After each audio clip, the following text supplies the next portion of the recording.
Shalom shalom. Bwana Yesu asifiwe. Tumsifu Yesu Kristo. Leo ninalo somo linalohusu masuala ya ndoa, na leo nataka niwaguse wale ambao wapo mbioni kufunga ndoa, wale ambao wapo kwenye hatua ya uchumba. Hatua ya uchumba, tukumbuke ya kwamba ndio hatua ambayo ya kuchunguzana. Uchumba sio rasmi. Kuna kitu watu wanachanganya, kwa sababu tunaamini kwamba huyo mwanaume, huyo mwanamke wewe haumfahamu. Kwa hiyo mmefahamiana kipindi kichache, mmeingia kwenye hatua ya uchumba, na hatua ya uchumba ni hatua muhimu sana ya kuhakikisha ya kwamba hapa tuko sawasawa, tunaenda vizuri, tabia ziko sawasawa. Ndio wakati wa uchumba. Kwenye uchumba ndio kuna kujifunza mambo mengi. Ndio maana uchumba sio ndoa. Inawezekana katika uchumba unaweza ukaona vitu ambavyo sio salama, basi unaweza tukusema kwamba mimi huyu siko tayari kumuoa, ama mimi huyu siko tayari kuolewa naye. Hiyo ndio kazi halisi ya uchumba. Ni wakati wa kuangalia mambo muhimu sana. Ni wakati wa kufahamiana katika mambo muhimu sana. Uchumba haupo tu kwa sababu tu za kiholela holela. Uchumba kazi yake ni kuangalia kama vitu unavyohitaji, vigezo viko sawa sawa. Sio kushiriki tendo. Huo ni uharamia. Hiyo ni dhambi kabisa. Tena usijaribu, wala sio wakati wake. Wakati wa kuwafahamu ndugu, wakati wa kuwafahamu jamaa na marafiki, wakati wa kujifunza tabia za kwao, wakati wa kuelewa mambo msingi ambapo pengine kuna mambo ulikuwa uyajui. Huu ni wakati wa uchumba. Sasa unapokuwa kwenye uchumba, kuna alama za hatari. Kuna bendera nyekundu inaweza ikapepea. Kwa leo nipo kwa ajili ya kukuambia mambo kadhaa yanayohusu bendera nyekundu, ama yanayohusu mambo ya hatari wakati wa uchumba. Mambo ya kuchukulia hatua kabisa kujiridhisha wakati wa uchumba. Kuna uwezekano kabisa unatamani kumuoa binti fulani. Kumbuka nimekuambia uchumba asili yake ni kwamba huyo binti haumfahamu vizuri. Inawezekana ulimuona kwenye daladala, inawezekana mnasali naye. Kusali naye haimaanishi unaweza kuwa unamfahamu kila kitu, hapana. Ila wakati wa uchumba, wanaposema nataka kukuchumbia, ama unapokwenda kumchumbia, wakati ambao unakwenda kumchumbia, wakati ule ndio unaanza kuona vitu mbalimbali, unaanza kujifunza vitu mbalimbali. Kwa ni wakati wa kuwa makini sana kuelewa na kujifunza. Vitu ambavyo ulikuwa huvijui utavijua wakati huo, na ndio nakupa hapa alama za hatari, uzichunguze zaidi wakati huo. Sasa unapochunguza alama za hatari, tafadhali, uchumba sio guarantee. Yaani uchumba sio lazima uoe. Narudia hapa. Yaani unaweza ukaona wewe umechumbia ukasema lazima nioe. Sio lazima. Ndio maana hakuna ndoa yoyote inayozuiliwa eti kwa sababu alinichumbia. Hakuna zuio la ndoa ya namna hiyo. Uchumba ni wakati wa wewe kujifunza, kuelewa tabia za hao watu, tabia za huyo mchumba wako. Kweli unaweza kuzistahimili? Kweli mnaweza mkaenda pamoja? Kwa sababu ndio mtaanza kuongea pamoja, mtaanza labda kwenda sehemu kupata chakula pamoja, mtaanza kuzungumza mambo mengine, mtakuwa mnatoka out 2-3, out zile zilizo salama. Jamani, sio guesti. Naomba nieleweke vizuri. Maana msimu kaseme kumbe natakiwa kwenda guesti au kwenda kufanya tendo la ndoa. Hilo ni haramu kabisa wakati huo. Ukitaka kuharibu ndoa yako, jaribu jambo hilo. Utakuja kulipia gharama ambazo wala ukupaswa kuzilipa. Sasa nataka nikuambie kwa habari ya alama za hatari. Alama za hatari wapo kwenye uchumba. Kwa hiyo ukiziona alama hizo, chukua hatua stahiki. Sio hatua za kujifariji, chukua hatua stahiki. Kama utaamua kuendelea, wazungu wanasema try at your own risk. fanya hilo jambo katika hasara ambayo utajuana nayo wewe mwenyewe, katika gharama ambayo utajuana nayo wewe mwenyewe. Usije ukamlaumu yeyote.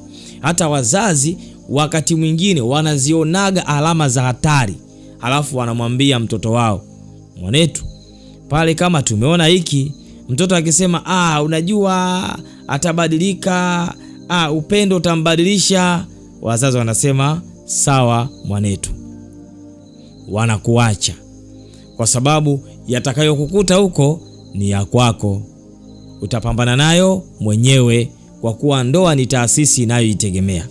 Sawa, twende pamoja. Alama ya kwanza ya hatari. Kumbuka wewe binti umemwona katika mazingira ambayo haumjui sawa sawa. Sasa kuna watu binti huyo wanamuona katika mazingira ambayo wanamjua sawa sawa. Na upande wa pili hivyo hivyo, na maanisha hata huyo mwanamke huyo mwanaume haumjui sawa sawa. Lakini kuna watu wanamuona katika mazingira ambayo wanamjua sawa sawa. Sasa alama ya kwanza ya hatari ni taarifa kutoka kwa watu wa karibu. Ni kweli sio watu wote ni wema katika taarifa, lakini wengi wao wanakuwa ni wema, wachache hawawi wema.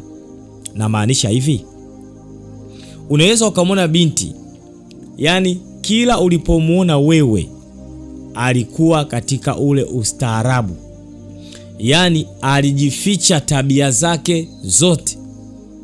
Hebu umeshafikiri kwamba huyo binti tabia yake ni kwenda disco? Wewe utamuonaje kwamba anakwenda disco usiku? Umeshafikiri kwamba huyo binti tabia yake ni kuvaa nguo za kikahaba? Wewe utamuonaje kwamba anavaa nguo za kikahaba wakati unakutana naye mara chache tu? Sasa wakati wa uchumba ndio wakati wa kutafuta hizo taarifa kwa umakini. Watu wema wanaweza kukwambia kabisa, huyo unayetaka kumuoa unamfahamu? Utasema simfahamu. Wanakuambia bwana, huyo disco na yeye, pombe na yeye, ila hata wazazi wake hawajui. Mambo haya yapo sana. Kuna watoto wengi wanatoka kwenye familia zao wakiwa wamevaa vizuri, alafu nguo zao za ajabu ajabu wameziacha kwa rafiki zao, au wanazibeba kwenye vipochi vyao. Wakifika huko wanakokwenda ndiko wanakobadilisha, na wanabadilisha hali halisi ya maisha yao, wanaingia kwenye ile hali ambayo wao wanaishi kila inapoitwa leo. Mzazi jambo hili anakuwa alifahamu. Kumbuka, hata mtoto mwizi mara nyingi mzazi anaweza asijue, ila watu wanaweza kumwambia mzazi, mtoto wako ana tabia ya wizi au udokozi. Kwa hiyo mzazi anatakiwa uchunguze, hii taarifa anayopewa ni ya kweli? Kwa hiyo na kwenye uchumba ni hivyo. Unaweza ukaambiwa, huyo mwanamke unayemuoa unamjua? Tabia zake unazijua? Hapana, sijui. Watu wanakuambia, bwana, huyo mwanamke bwana. Yaani kwa kweli mtaani kwetu hakuna mtu asiyejua mwili wake. Akija kwako wewe ni mnyenyekevu, mpole, mkarimu, wa namna zote amejificha. Sasa hiyo ni alama ya hatari, unapaswa kuifuatilia, usiipuuzie. Na mengine yote ambayo utayasikia unapaswa kuyafuatilia, usiyapuuzie. Alama ya hatari. Chunguza. Kwenye uchunguzi wako utagundua. Ndio maana halisi ya uchunguzi ndipo wakati ambapo utamshirikisha Mungu katika mambo yako mengine. Unajua, unaweza ukamuomba Mungu akakupa mtu, halafu kumbe wewe ukaelewa vibaya. Kwa hiyo wakati unaendelea na uchunguzi, zidi kumshirikisha Mungu kwamba hili ninaloliona ni sawa sawa, hili ninalolisikia ni sawa sawa, ni la kweli hili, niamue nini. Mungu atakuwa anafanya kazi na wewe.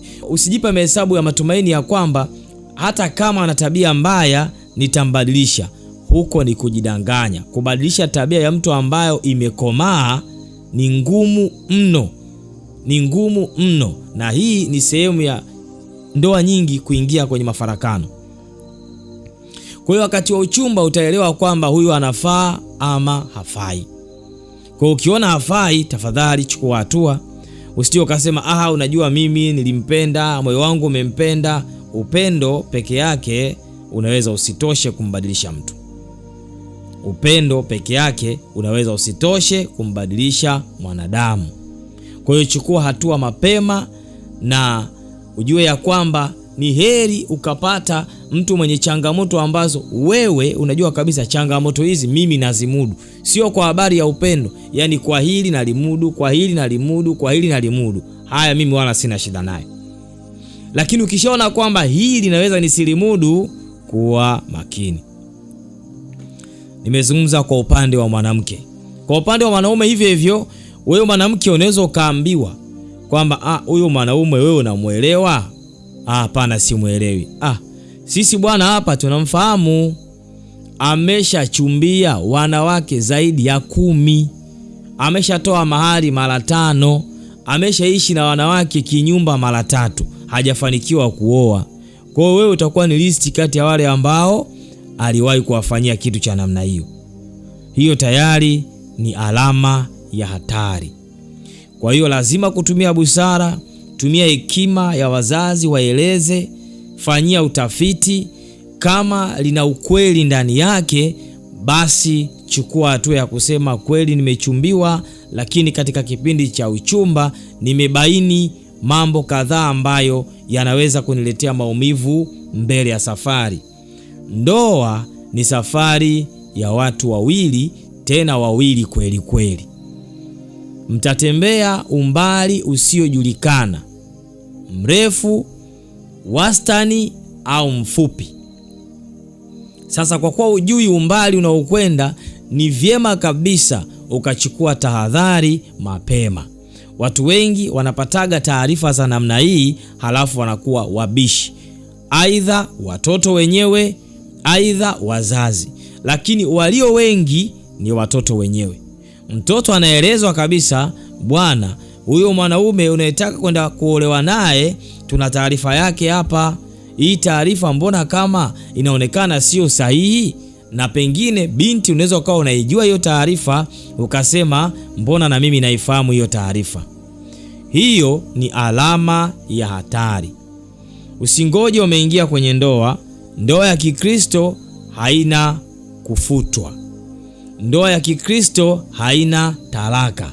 Unaingia kwenye ndoa ndio unakutana na magumu, mzigo. Tena unakuta huyo mwanaume hata hakuwahi kukuambia ukweli, ana watoto 7 huko nje. Sawa, alafu unaingia kwenye ndoa ya mtu wa namna hiyo. Hiyo ni alama ya hatari. Kwa hiyo unayejiandaa kuoa, unayejiandaa kuolewa, wakati wa uchumba ni vyema kabisa ukachunguza kikamilifu ili ujue kama upo salama ama haupo salama. Hata akisema nitakuja kukuchumbia, huo ni wakati pia kuanza kuchunguza kidogo kidogo mpaka anakuja kukuchumbia, huenda una taarifa. Akiendelea kukuchumbia, kasha kuja kukuchumbia, endelea kuchunguza. Kisha majibu yale ndio atakuja sasa kusema jamani, huyu mtu mimi naona anafaa. Usikae tu kimya ukafikiri kila ndoa ni baraka. Eti kwa sababu una miaka 40 haujaolewa. Tafadhali ndugu yangu, ni heri ukakaa maisha ya uaminifu hayo kuliko kuingia kwenye ndoa ambayo itakuletea shida. Mambo haya ya alama za hatari ndio mambo ambayo yamewagharimu watu wengi, na ndio mambo yanasababisha ndoa inaonekana kama ni taasisi ya hovyo. Ni kama sehemu ambapo mafahali wawili wamekaa nyumba moja, kitu ambacho sio mpango wa Mungu. Alama ya kwanza.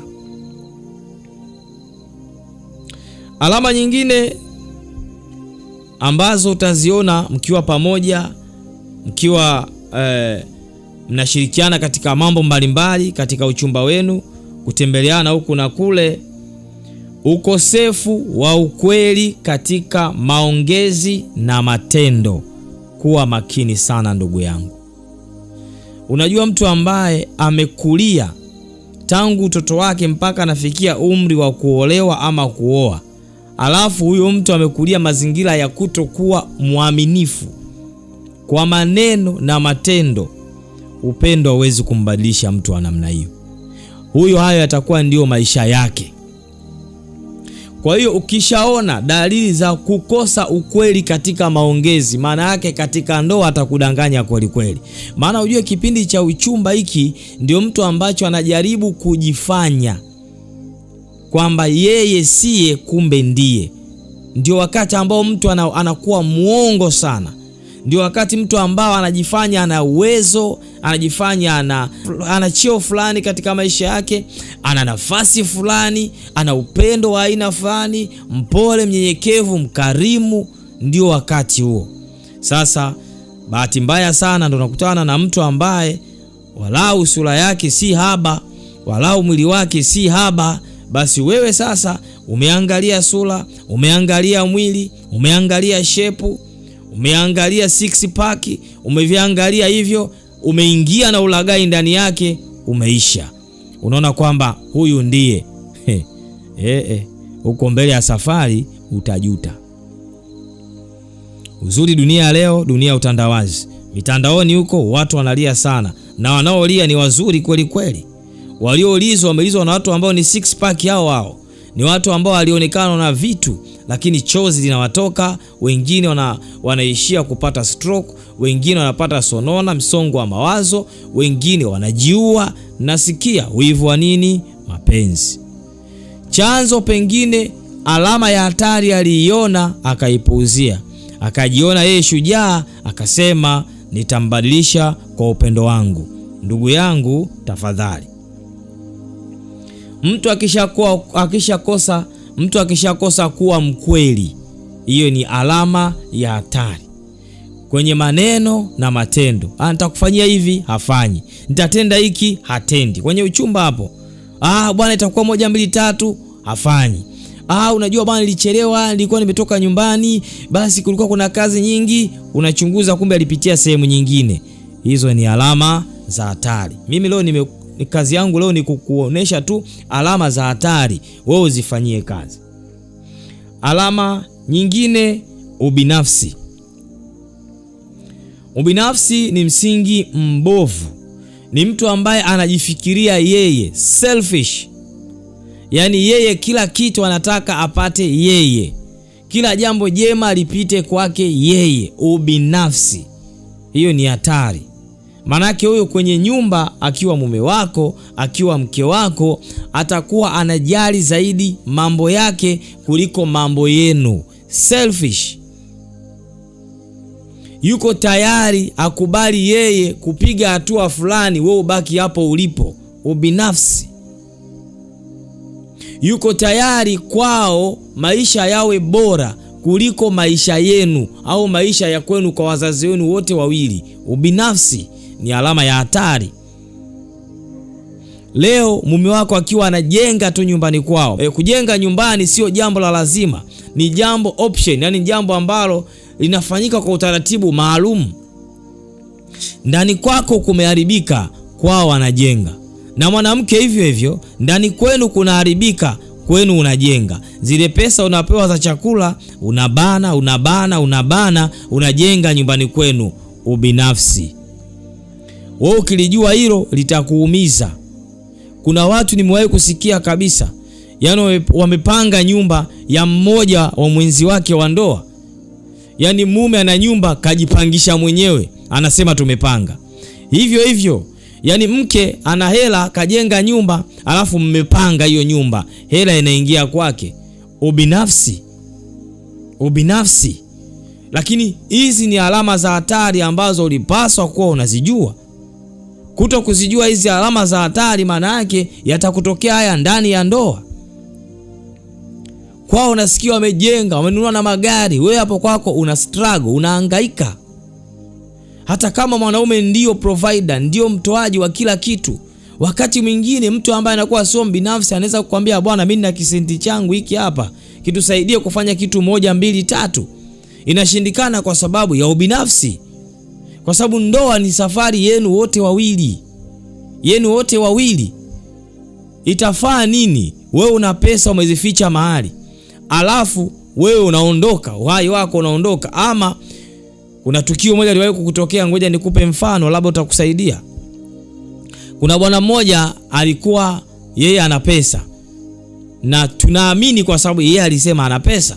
Yani yeye alikuwa anasema ana pesa, na katika kazi alizokuwa anafanya bila shaka zilikuwa kazi ambazo zinamuingizia kipato kingi sana. Mfano utakufaa wewe baba, wewe mama, utakusaidia tu katika maisha yako. Yule bwana katika maisha yake hakuwahi kumueleza mtu pesa zake ziko wapi. Alikuwa anaenda benki, anachukua pesa, lakini hajawahi kusema pesa ziko wapi. Bwana yule mtu alianguka siku moja. Alipoanguka ikawa ni stroke, akaparalyze bwana. Alipoparalyze sasa, kilichotokea hakuweza kuongea tena, hakuweza kusimama tena. Isikilize kwa makini. Ndugu zake wanajua hakuwa na mke, walikuwa wametarikiana siku nyingi.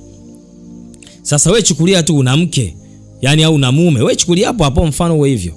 Hakuna aliyekuwa anajua chochote. Kwa hiyo yule ndugu aliumwa kiasi cha miaka 5, kisha akapoteza maisha. Mpaka ule bwana anapoteza maisha, hakuna aliyekuwa anajua ana pesa au hana pesa, lakini yeye mwenyewe alikuwa anasema pesa anazo, na kazi aliyokuwa anafanya ilikuwa ni kazi ya kupokea pesa nyingi. Sasa hakuwahi kupata matibabu sahihi, ninakueleza. Hakuwahi kupata matibabu sahihi hata siku moja, kwa sababu ndugu zake hawakuwa na uwezo. Watoto wake pia hawakuwa na uwezo. Kwa hiyo walimtibia kana kwamba ni mtu ambaye ni fukara kabisa. Sasa huenda kweli hakuwa na pesa, sawa, lakini kwa kazi aliyokuwa anafanya bila shaka pesa alikuwa nazo. Sasa kama kuna mtu angejua pesa zake ziko wapi, manake zingemsaidia yeye mwenyewe, ubinafsi. Sasa wewe umeficha pesa unazo kwenye akaunti yako. Mimi naamini kabisa hamna mtu ambaye rahisi kumpa akaunti yake. Yani mimi siamini kama kuna mtu ana akaunti ambayo unaweza ukampa tu mtu access ya kutoa pesa kirahisi. Ni kweli kabisa, unatakiwa uzitunze, lakini usiwe mbinafsi. Sasa utachukua njia gani ya kumfahamisha mwenzio, bwana mimi ninazo fedha, kama itatokea kuna dharura yoyote mtafute fulani. Ikitokea mimi nimeanguka, yani hapa siwezi kutamka jambo lolote, siwezi kusema bwana mtafute fulani, mwambie akuelekeze kitu 1 2 3. Huyo mtu hawezi kumtafuta yeye wakati wewe uko hai. Kwa hiyo itakusaidia wewe utakaopata changamoto, itakufaa nini? Una pesa nyingi benki, milioni 5, 10, 100, 20, 30. Alafu unapata tatizo linahitaji msaada wa kimatibabu ya kifedha. Mumeo hana fedha, ndio provider, lakini kwa wakati labda hana fedha kiasi hicho. Wewe mwanamke hiyo fedha unayo, pengine ulikuwa unajinuliza wakati tangu unasoma, pengine wazazi wako walikupa, ni ya kwako, lakini hausemi, umekuwa binafsi, ukaamini kwamba utajilinda na akili zile mbovu za watu wengine kwamba mwanamume anawahi kufa. Sio wote wanawahi kufa. Unaweza ukaugua wewe, wapo wanawake wanapata matatizo kama hayo japo kwa uchache, lakini unaweza ukawa wewe ni wa kwanza. Halafu fedha zako wewe mwenyewe zinakuponza. Yaani unapoteza uhai ingali una pesa. Halafu pesa kama hizi zinabakiaga tu benki huko. Hakunaga mwenyewe. Au kama zilifichwa chini ndio zinaliwa tu na nchi huko. Hakunaga mwenyewe. Sasa itakufaa nini? Ubinafsi. Hii ni alama ya hatari sana. Unaweza ukafikiri na kuambia tu ubinafsi. Nimekupa mfano wa mbinafsi anakuaje mtu wa ndoa. Umeona jinsi ilivyo. Na wanaume ni hivyo hivyo. Yaani unataabika nyumbani, watoto wanakula dagaa, mama anakoroga uji wanakunywa, pesa unazo, umeficha mahali, utakuja kuanguka, utakuja kupoteza uhai, watoto wako watataabika, watateseka, ingali wewe fedha za kuwatunza zilikuwepo. Nini? Ubinafsi. Kwa hiyo katika uchumba ukiona dalili ya ubinafsi, kaa standby. Kaa standby. Kama utaamua kuingia ndoa na mtu huyo mbinafsi, ujue kabisa madhara yake yanafanana na haya. Alama nyingine ya hatari, hii ni kwa wanaume zaidi.